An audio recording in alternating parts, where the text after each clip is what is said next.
పార్టీలకు అతీతంగా లబ్ధిదారులకు సంక్షేమ పథకాలు అందించడమే కాంగ్రెస్ ప్రజాప్రభుత్వ ధ్యేయమని పరకాల శాసనసభ్యులు శ్రీ రేవూరి ప్రకాష్ రెడ్డి గారు అన్నారు. మంగళవారం ఆత్మకూరు మండల కేంద్రంలోని రైతు వేదికలో ఆత్మకూరు మండలానికి చెందిన 52 మంది లబ్ధిదారులకు 52,06,032 రూపాయల విలువ గల కళ్యాణ్ లక్ష్మి షాదీ ముబారక్ చెక్కులను, 18 మంది లబ్ధిదారులకు 4,22,000 రూపాయల విలువ గల సీఎంఆర్ఎఫ్ చెక్కులను, దామిర మండలానికి చెందిన 16 మంది లబ్ధిదారులకు 16,18,56 విలువ గల కళ్యాణ్ లక్ష్మి మరియు షాదీ ముబారక్ చెక్కులు, 18 మంది లబ్ధిదారులకు 5,40,000 విలువ గల సీఎంఆర్ఎఫ్ చెక్కులను లబ్ధిదారులకు పరకాల శాసనసభ్యులు శ్రీ రేవూరి ప్రకాష్ రెడ్డి గారు పంపిణీ చేశారు. ఈ సందర్భంగా ఎమ్మెల్యే రేవూరి ప్రకాష్ రెడ్డి గారు మాట్లాడుతూ, ఎన్ని ఆర్థిక ఇబ్బందులు ఉన్నా ప్రతి పేదవాడిని ఆదుకోవాలనే సంకల్పంతో గత ప్రభుత్వంలో పెండింగ్ లో ఉన్న కళ్యాణ్ లక్ష్మి షాదీ ముబారక్ చెక్కులు, సీఎం రిలీఫ్ ఫండ్ చెక్కులను కూడా మంజూరు చేసి అందించిన సీఎం రేవంత్ రెడ్డి గారికి లబ్ధిదారుల తరపున ధన్యవాదాలు తెలుపుతున్నట్లు తెలిపారు.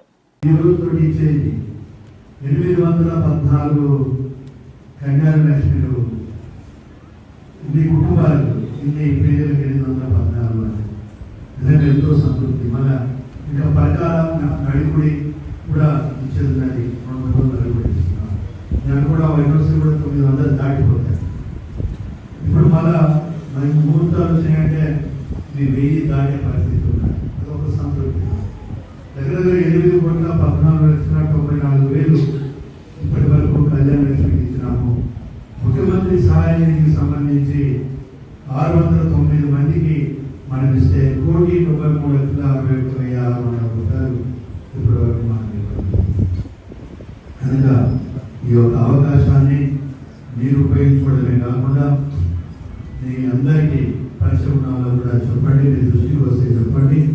దీనికి ఏం రాజకీయాలు అడుగున్న గ్రామ పార్టీ అధ్యక్షుడి మండల నాయకత్వం ద్వారా వస్తే వాళ్ళకు ఒక సంతృప్తి, నాకు ఒక సంతృప్తి.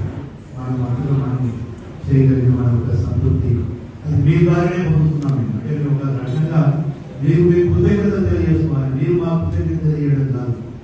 మీరు ఒక నేను వచ్చిన తర్వాత ఎమ్మెల్యే వచ్చిన తర్వాత సంవత్సరం ముందు 2 సంవత్సరాల ముందు పెళ్లి చేసుకున్న వాళ్ళు ఎవరైనా నుండి కార్డు ఉంటే తీసుకొస్తే వాళ్ళు కూడా కళ్యాణ చేయాలని చెప్పేసి మేనమేషాలు లెక్క పెట్టవద్దు.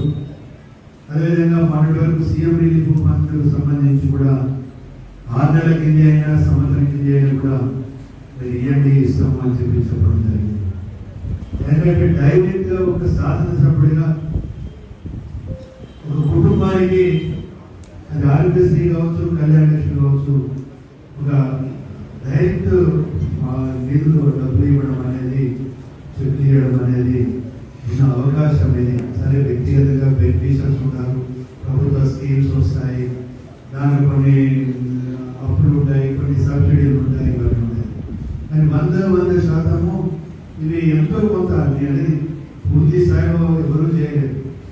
అసలు భగవంతుడే పూర్తి స్థాయిలో అన్నీ ఆయన చేయలేడు. ఏదో 20 కూడా కళ్యాణ లక్ష్మి ఇస్తాం. సీఎం అయితే దగ్గర 8,000, 9,000 కింద కూడా ఇచ్చినాం. ఇచ్చేది ఏదో 10 రూపాయలైనా 50 రూపాయలైనా అది మనం టైం ఇవ్వాలనేది మన ఆలోచన. అందునుంచి కళ్యాణ లక్ష్మి మాత్రం ఎట్టి పరిస్థితులు రాకపోతే మీరు ఇమీడియట్గా ఇవ్వండి అని చెప్పడం జరిగింది. రెండోది కూడా మీ అందరికీ ఒకటి నేను రిక్వెస్ట్ తెలుసుకున్నాను. కళ్యాణ లక్ష్మి విషయంలో కానీ మా కార్యకర్తలు అందరికీ కూడా, నాయకులు కూడా నేను రిక్వెస్ట్ చేస్తున్నాను. కళ్యాణ లక్ష్మిలో, షాదీ ముబారక్లో, అదేవిధంగా సీఎం రిలీఫ్కు సంబంధించి రాజకీయాలు ఏ పార్టీలైనా ఇవ్వడం నేను ఇస్తున్నాను. టీఆర్ఎస్ కానీ, బీజేపీలు కానీ, సిపిఐ కానీ, సిపిఎం కానీ ఏ పార్టీలు కూడా మీరు కూడా ఆ విధంగా చెప్పండి. ఇళ్ళలో వెళ్ళినప్పుడు కూడా మీరు కాంగ్రెస్ పార్టీ కాదు, మాకు ఏ రోజు భయపడలేదు కానీ ఒక మాట అక్కడ ఉన్న వాళ్ళకి చెప్పినండి అనుకున్నా. అక్కడున్న అభ్యర్థుడికైనా కనీసం వాళ్ళ అభ్యర్థుడు ఇప్పుడు నాకేదైతే సంతృప్తి ఉన్నదో, గ్రామంలో ఉన్న నాయకత్వాన్ని కానీ, మండలంలో ఉన్న నాయకత్వాన్ని కానీ వాళ్ళు కూడా నేను వీళ్ళను తీసుకుపోయినా ఇప్పించాను ఒక సంతృప్తి కూడా ఉంటాయి. అందులో మీ సమక్షంలో నేను చెప్తున్నాను. అక్కడ మాత్రం మనం రాజకీయాలు ఉంటూ అని చాలా స్పష్టంగా చెప్పిన విషయాన్ని కూడా నేను తీసుకొస్తున్నాను. అదే కాబట్టి మనం